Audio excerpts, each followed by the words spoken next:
Bunda, masih dengan aku Renia dan Ustadz Najih. Masih di program persembahan untuk Bunda juga. Nah, tadi kan aku ada utang pertanyaan nih. Utang jawaban berarti dari Ustadz ya. Pertanyaannya sih udah ya. Yuk kita lanjut ngobrol-ngobrol aja yuk Bunda sama Ustadz.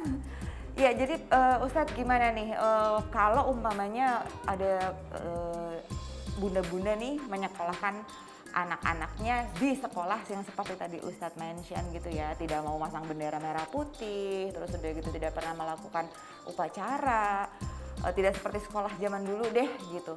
Ini apa tindakan yang harus orang tua lakukan, harus gimana gitu ke pihak sekolah tuh sebaiknya mereka bagaimana? Iya, orang tua itu harus menjadi mekanisme kontrol bagi sekolah.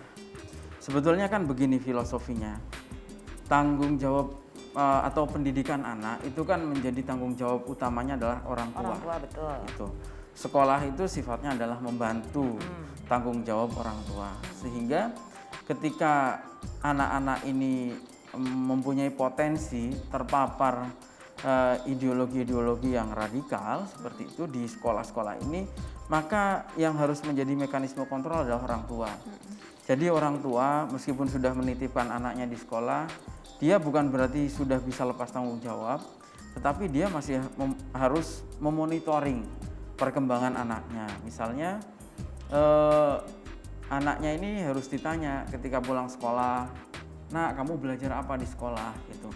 Ketika anak-anak ini belajar di sekolahnya itu misalnya belajar untuk membenci orang lain, ya, membenci etnis lain, membenci agama lain, membenci sekte atau mazhab yang lain, aliran yang lain, ormas yang lain, maka itu perlu dipertanyakan itu.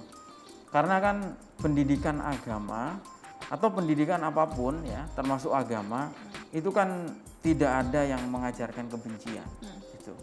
Pada dasarnya watak sejatinya agama itu pasti mengajarkan ke kasih sayang, ya, kasih sayang, kecintaan. Karena agama itu oleh Tuhan diturunkan ke dunia ini dalam rangka untuk kebahagiaan umat manusia di dunia maupun di akhirat. Karena itu, atau yang dalam bahasa Islam ini disebut dengan rahmatan lil alamin, yaitu rahmat bagi alam semesta. Karena itu ini menjadi parameter. Itu. Kalau seandainya orang mengaku beragama tetapi dia bertentangan baik ucapan maupun perilakunya dengan prinsip rahmatin lil alamin ini, berarti itu adalah distorsi agama, bukan agama yang sejati itu. Jadi itu sebetulnya parameternya mudah. Atau misalnya orang tua bisa menjadi mekanisme kontrol dengan menanyai anaknya, "Nak, kamu di sekolah ada upacara atau tidak?" Itu. Diajari tentang kecintaan terhadap tanah air atau tidak, itu. Diajari untuk mempunyai patriotisme kebangsaan atau tidak, itu. Ketika itu tidak dilakukan, ya, maka orang tua harus mengambil tindakan-tindakan untuk mengatasi ini. Misalnya karena bagaimanapun hubungan antara orang tua dan sekolah itu kan harus dibangun. Betul. Sebagai hubungan yang saling membutuhkan dan hubungan yang harus saling mengisi. Maka ketika ada sekolah-sekolah semacam itu orang tualah yang harus proaktif itu, memberikan masukan kepada sekolah-sekolah seperti itu, mempertanyakan kenapa tidak ada kegiatan-kegiatan yang bernuansa kebangsaan gitu, atau kenapa ada kegiatan-kegiatan mengatasnamakan agama tetapi jauh dari prinsip-prinsip agama gitu. Jadi di sini yang dibutuhkan adalah peran orang tua. Kenapa? Karena peran kementerian atau peran pemerintah itu sangat terbatas. Itu terbatas kenapa? Karena peran pemerintah itu dibatasi oleh regulasi. Sedangkan sampai sejauh ini sekolah-sekolah yang mengajarkan doktrin ideologi yang semacam itu belum ada regulasi yang memperbolehkan pemerintah untuk melakukan penegakan hukum, ya, penindakan itu. Mungkin bisanya intervensi sebatas memberikan masukan. Karena sejauh ini yang saya tahu, karena saya juga mengelola sekolah, controlling dari Kementerian Pendidikan itu kan hanya terutama dilakukan pada saat visitasi atau akreditasi ya. Pada saat akreditasi itu barulah diperiksa ada tidak lambang Garudanya, foto presiden, bendera merah putih dan seterusnya.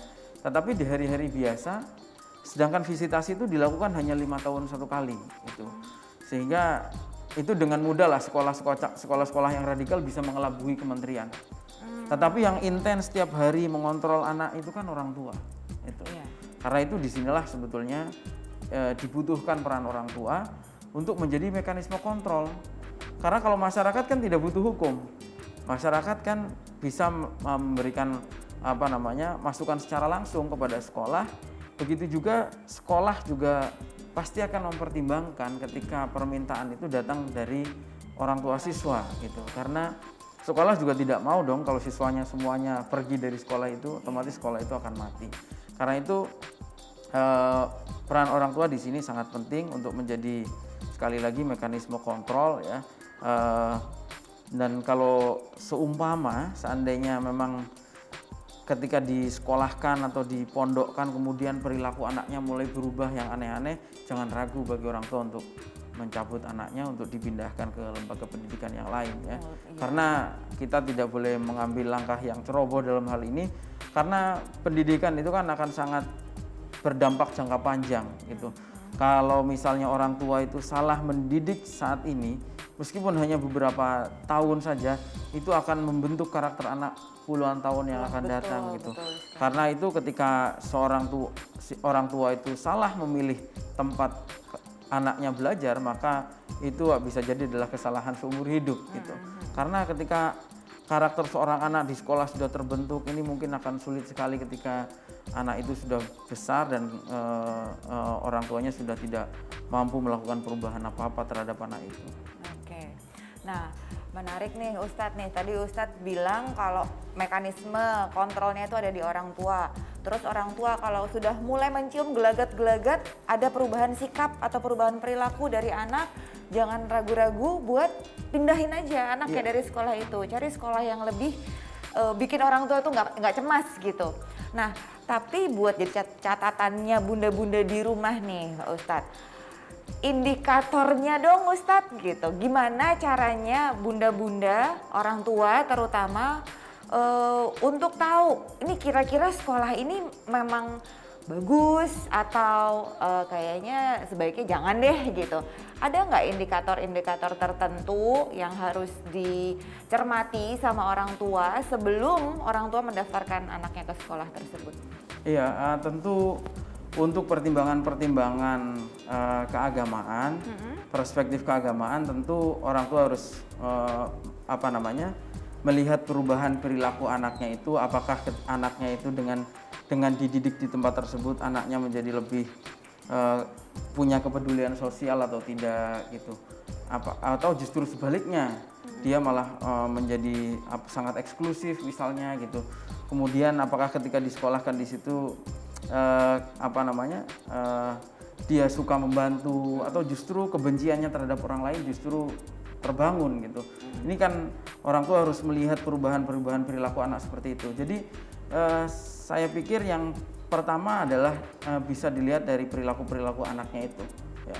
Kemudian kalau untuk perubahan yang sifatnya fisik, tentu saja sebagaimana tadi saya sampaikan gitu. Itu kan sekolah yang punya wawasan kebangsaan atau punya komitmen kebangsaan dan tidak kan bisa dilihat apakah sekolah itu memasang bendera di halaman sekolahnya misalnya gitu. Apakah sekolah itu menyelenggarakan upacara untuk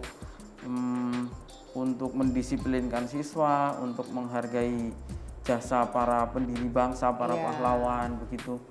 Apakah dia memasang lambang negara seperti Pancasila atau simbol-simbol dan wakil presiden itu tanda-tanda fisik yang saya pikir bisa diketahui gitu. Atau sebaliknya misalnya sekolah-sekolah yang tidak punya komitmen kebangsaan inilah yang harus dijauhi saya pikir oleh orang tua gitu. Kalau melihat ada gelagat-gelagat yang tidak baik ya pertama kasih masukan tentu saja karena jangan sampai ini juga dilakukan sebetulnya oleh 1-2 orang oknum guru gitu. tanpa persetujuan guru yang lain.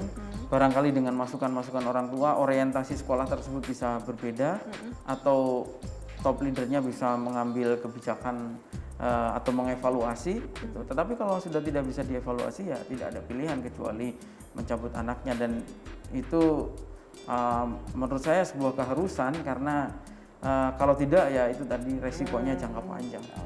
Jadi nggak apa-apa banget ya bunda-bunda kalau umpamanya bunda-bunda saat memilih sekolah untuk anak-anaknya tuh ya ditanya aja sebelum mendaftarkan ya Ustadz ya.